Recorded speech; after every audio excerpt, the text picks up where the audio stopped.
ఆంధ్రప్రదేశ్ శాసనసభలో బడ్జెట్ ద్రవ్య వినిమయ బిల్లుపై జరిగిన చర్చలో ఉప ముఖ్యమంత్రి పవన్ కళ్యాణ్ ప్రసంగిస్తూ గత వైసీపీ ప్రభుత్వంపై తీవ్ర స్థాయిలో విమర్శలు గుప్పించారు. జగన్ పాలనలో జరిగిన ఆర్థిక విధ్వంసం కారణంగా రాష్ట్రం దాదాపు 30 ఏళ్లు వెనక్కి వెళ్లిందని ఆయన ఆవేదన వ్యక్తం చేశారు. ఆర్థిక మంత్రి పయ్యావుల కేశవ్ ప్రవేశపెట్టిన 3.32 లక్షల కోట్ల బడ్జెట్ 5 కోట్ల ఆంధ్రుల ఆకాంక్షలకు ప్రతిరూపమని ఆయన కొనియాడారు.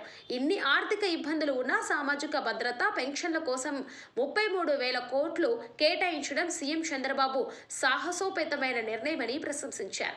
గత ప్రభుత్వ హయాంలో అనాలోచిత విద్యుత్ కొనుగోళ్ల వల్ల డిస్కంలకు 12,250 కోట్ల నష్టం వాటిల్లిందని, విద్యుత్ సంస్థలు 1.29 లక్షల కోట్ల నష్టాల్లో కూరుకుపోయిందని ధ్వజమెత్తారు. కూటమి ప్రభుత్వం వచ్చాక ట్రూడోన్ పేరిట ఛార్జీలు తగ్గించి ప్రజలకు ఉపశమనం కలిగించామని పవన్ చెప్పారు. గత వైసీపీ ప్రభుత్వంలో 9 లక్షల కోట్ల అప్పులను, 35,000 కోట్ల పెండింగ్ బిల్లులను వదిలి వెళ్లిందని విమర్శించారు. ఇందులో ఇప్పటికే 25,000 కోట్లు బకాయిలను తమ ప్రభుత్వం చెల్లించిందని స్పష్టం చేశారు.